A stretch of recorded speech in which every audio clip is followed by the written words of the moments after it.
I never thought a single signature could destroy my life. One moment, I was laughing over morning coffee with my husband, Daniel, planning our weekend getaway. The next, I was staring at the divorce papers he slid across the kitchen counter with a smirk I'd never seen before. "It's over, Claire," he said like it was the most natural thing in the world. Just like that, my world crumbled. I stared at the papers, my hands trembling. Years of dreams, the life I had poured my heart into, suddenly reduced to ink on paper. Daniel had left me with nothing, not even the dignity of a proper goodbye. The house, our savings, the car. Everything was gone. And just like that, I was invisible in the life I had built, as if all my sacrifices had been a lie. The first week after the divorce was the hardest. I stayed in our empty home, the silence pressing down on me like a physical weight. I couldn't sleep, I couldn't eat, and I couldn't stop replaying his words in my mind. How could the man I loved, the man I trusted, turn into someone so cruel? I felt small, powerless, like a ghost wandering through the ruins of my own life.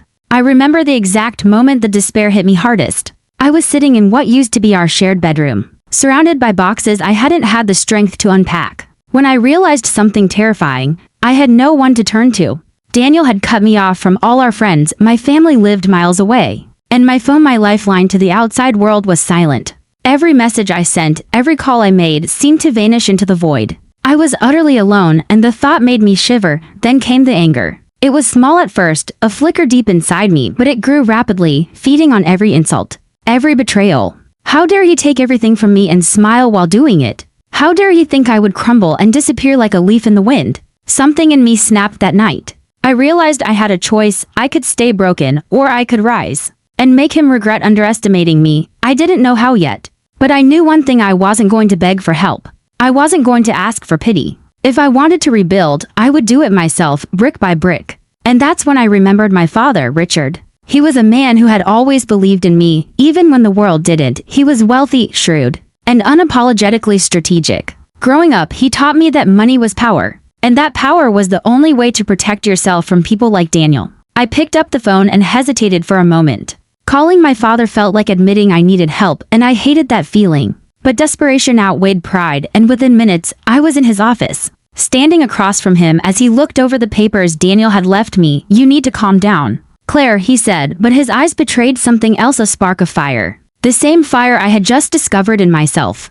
"This isn't the end. It's an opportunity." "Opportunity?" I asked, my voice shaking. "Daniel destroyed everything. I have nothing left." Richard leaned back in his chair, steepling his fingers. "Nothing is never nothing. You have me, and I have ways to help you that Daniel can't even imagine. But you need to be ready to fight. Not with anger, not with tears. With strategy, with patience, with precision. You're going to make him wish he never met you." I felt a strange thrill, a mix of fear and exhilaration. I had always admired my father's mind, the way he could see 10 steps ahead in any situation. And now, his guidance was going to be my weapon. The next days were a whirlwind. I left the empty house behind and moved into a small apartment my father arranged for me. It wasn't luxurious, but it was mine, and for the first time in weeks, I felt a tiny spark of hope.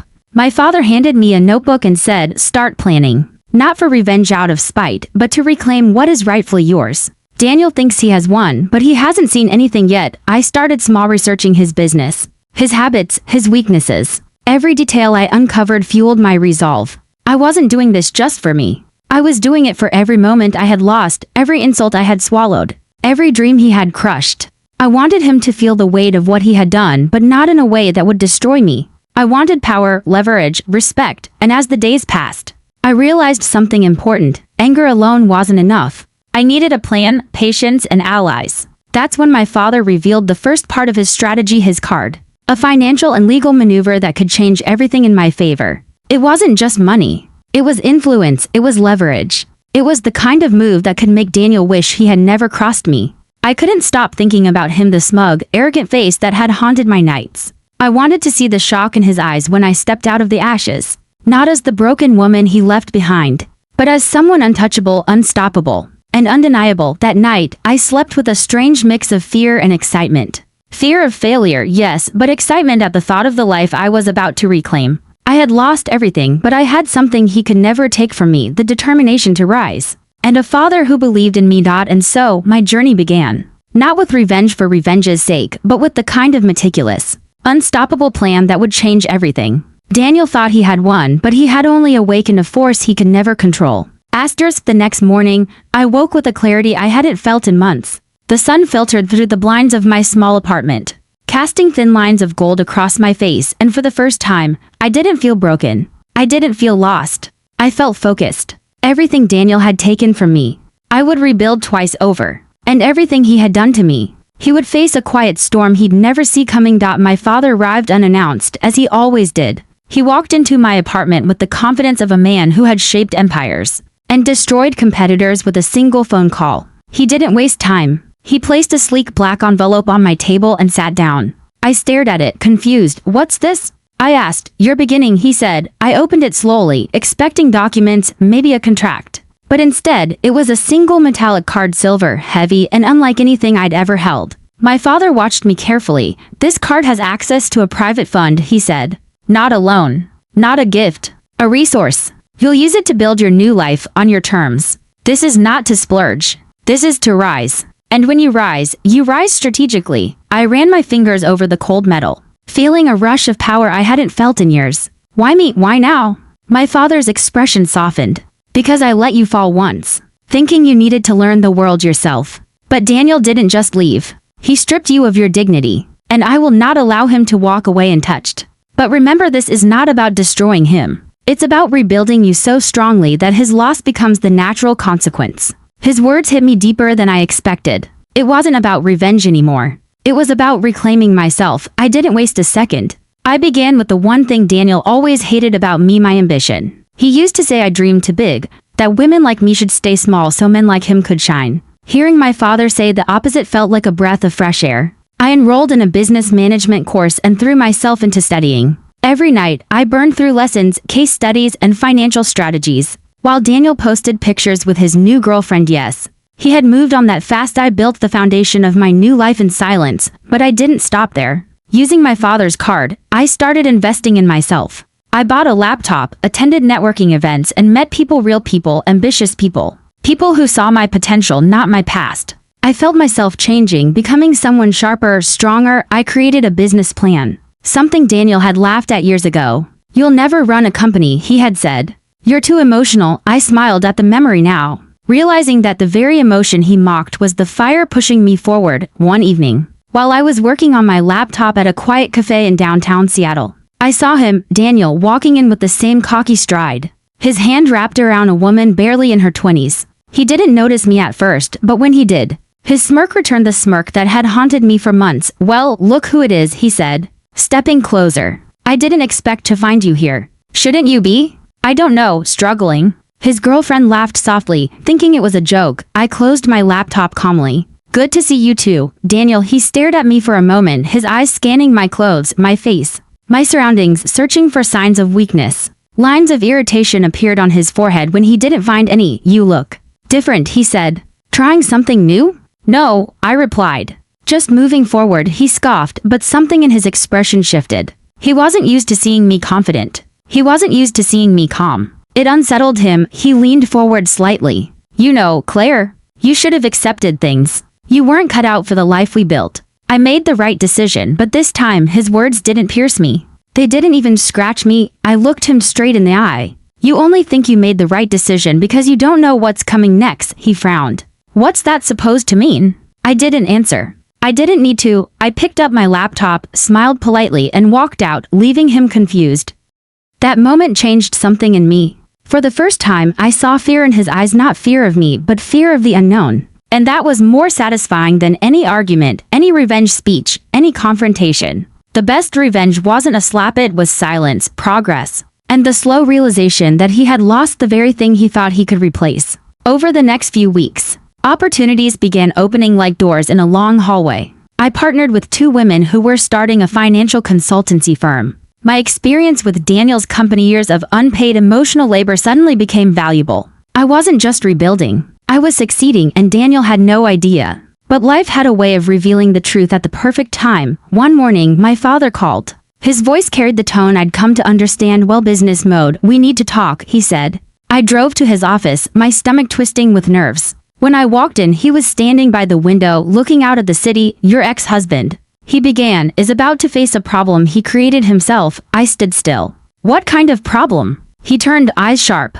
The kind that exposes him. The kind that reminds him who he underestimated. He placed a folder on the table. Inside were documents, financial statements, details of transactions Daniel had hidden even from me. My father had found them. He had known where to look. How did you get this? I whispered, because I've been watching him since the day he hurt you, he said. And now? Everything is aligning as I read through the papers. One thing became clear. Daniel wasn't the man he pretended to be. He was drowning financially, cutting corners, mishandling funds. And soon he would need help. Help he didn't deserve. Help he would never get from me. For the first time, I felt in control. Not because I had power over him, but because I finally had power over myself. I looked at my father. What do I do now? He smiled slowly. You do what Daniel never expected. You rise higher. Because once you rise, his fall becomes inevitable, and just like that, the next stage of my journey began. The following weeks were a blur of strategy, meetings, and silent victories. Every morning I woke with a renewed sense of purpose. Every evening I went to bed exhausted but satisfied. Daniel thought he had left me powerless, but the truth was, I had never felt more alive. I started small but with precision. My father's card opened doors I hadn't even dared to knock on before. Private investors, exclusive events, mentorships, things Daniel had always laughed at as unnecessary luxury for ambitious women, became the stepping stones of my empire. Every connection I made, every deal I closed, was another brick in the fortress I was building around my future. A fortress Daniel could never breach. But the thrill wasn't just in rebuilding. It was in knowing that Daniel's arrogance had given me an edge. While he spent nights celebrating his ill-gotten freedom and flaunting his wealth, I was quietly taking the reins of the one thing he had underestimated, me. One night, while reviewing my finances, I noticed a pattern I hadn't seen before. Daniel had been careless, sloppy even. There were gaps, hidden transfers, suspicious investments. Someone without knowledge would never notice, but I had the experience, the patience, and now the resources to uncover everything. I realized that exposing these mistakes could ruin him, not physically, not violently, but socially, financially, and publicly. I smiled to myself, feeling the rush I had been craving. It was time to take the first real step in my plan. I arranged a meeting with one of Daniel's biggest clients, under the guise of a financial consultancy pitch. The client, impressed by my knowledge and insight, agreed to work with me, unaware that my interest was personal as much as professional. Every detail I presented, every suggestion I made, subtly highlighted Daniel's incompetence without ever mentioning his name. And yet, the message was clear. There was someone better, smarter, more capable. Word spread faster than I anticipated. Soon, Daniel's carefully cultivated image of perfection began to crack. Clients whispered doubts, partners questioned his decisions, and his reputation, once untouchable, started to wobble. And all I had done was show my competence. I hadn't even raised my voice. One evening, my phone rang. It was my father. You've made an impression, he said. Daniel's noticing. He doesn't know who you are yet, but he's starting to feel the shift. Keep going, I laughed softly. He still doesn't know it's me. He won't until it's too late. That thrill of anticipation never left me. I started to enjoy the game, the chessboard, and the way each move was bringing him closer to a realization that would shake him to the core. Every call, every meeting, every calculated step was a victory I could almost taste. Then came the night that truly changed everything. I had been invited to an exclusive gala for high-profile investors, a room full of people who could make or break empires. Daniel, of course, was attending with his new partner, trying to flaunt his wealth and influence. But as I walked into the room, dressed elegantly, confident, and utterly untouchable, I realized something. I was no longer competing with him. I was surpassing him. Eyes turned toward me. Whispers followed. I smiled politely, shaking hands with people whose names I had only recently learned. And then, I saw him. Daniel, his jaw tightened, his eyes widened slightly, and for a moment, the arrogance faded. That moment, it was worth everything. He approached me cautiously, as if stepping onto a battlefield he hadn't prepared for. Claire, he said, the hesitation in his voice unfamiliar to me. I let the silence stretch. I didn't answer. I let him struggle to fill the void, to find his footing. Finally, he forced a smile. You're different. I leaned in slightly, maintaining perfect composure. I've been busy, I said simply. His gaze flicked down, noticing the subtle signs of my success, the designer watch, the professional poise, the air of someone who commanded respect. Daniel had assumed I'd crumble, that I'd disappear quietly. But here I was, unshakable, untouchable. Over the next few hours, I moved through the room like a queen surveying her court. Deals were made in my favor, alliances formed quietly, and every word I spoke carried weight. Daniel tried to intervene, to assert his authority, but it was futile. The room, the people, the energy, everything was on my side. And he knew it. By the end of the night, Daniel had retreated to a corner, nursing his drink, trying to salvage his image. I walked past him, offering nothing but a faint, polite smile. The message was clear: I had won without a single act of malice, without confrontation, without exposing my intentions. My victory was in my strength, my intelligence, my resilience. Later, as I drove home, I realized something profound. Revenge wasn't about humiliation or anger. It was about reclaiming your life, showing the world and yourself that no one has the power to diminish your worth. Daniel had taught me a lesson without even knowing it: underestimate me, and you will see how unstoppable I can be.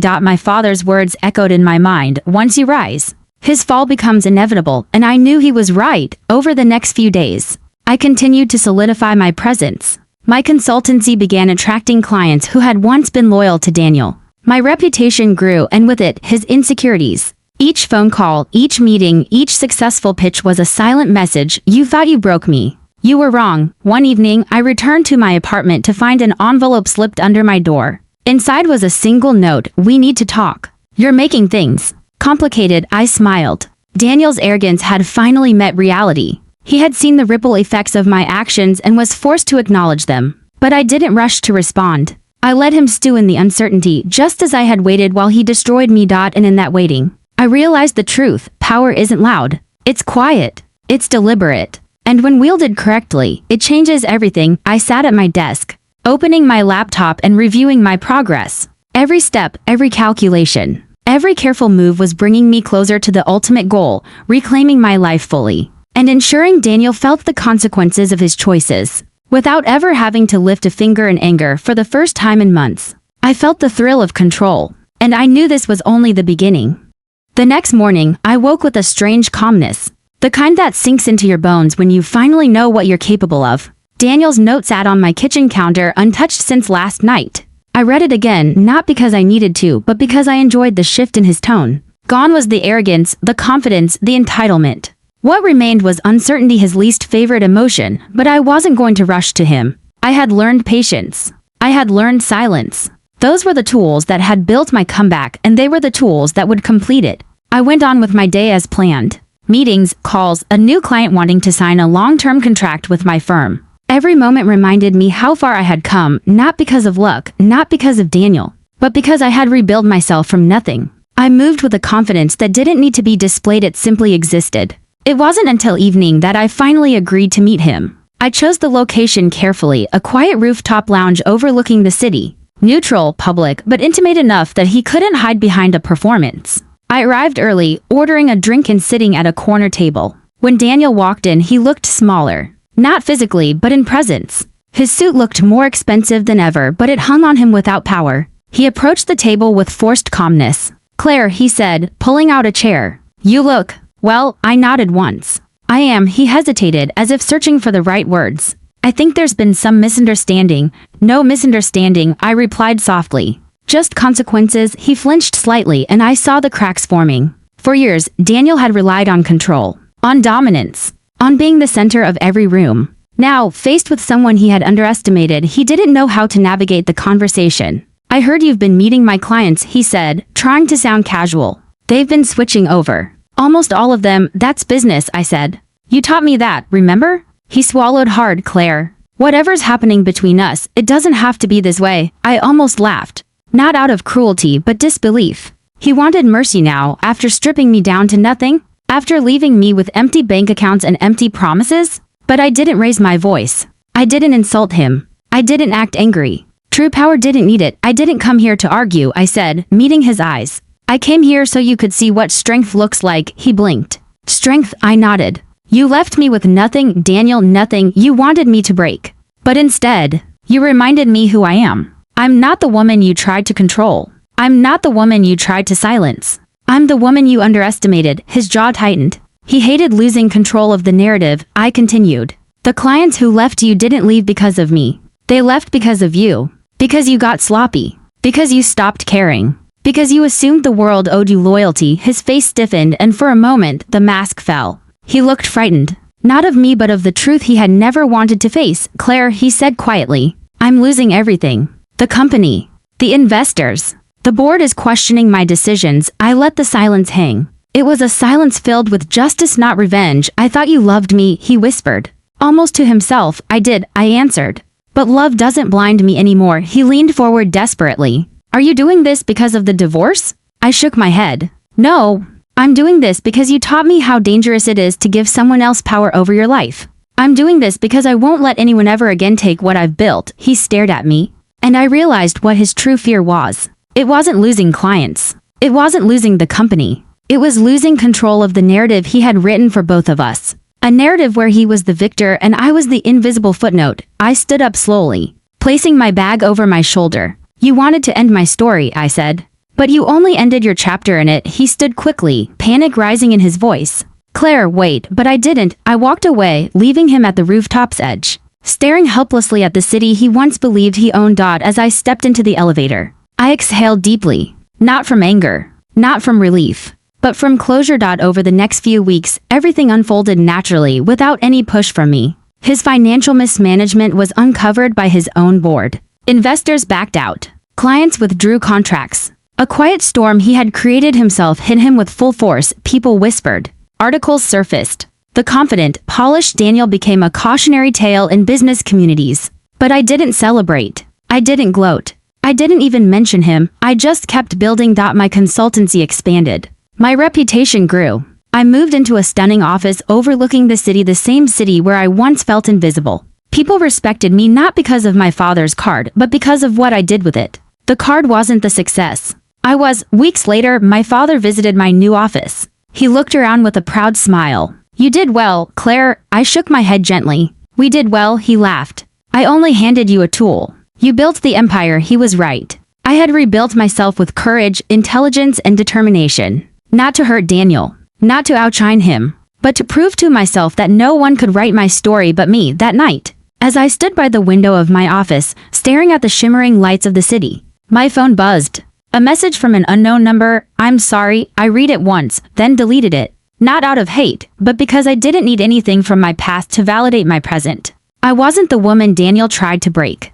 I wasn't the victim in a sad ending. I was the author of my own life, forged in silence, sharpened by betrayal, and risen through strength. My father's card may have changed everything, but I was the one who turned it into a future he never expected. And that was the real revenge, living a life so powerful, so unapologetic, so entirely mine, that he became nothing more than a forgotten chapter in a story he never deserved to be part of.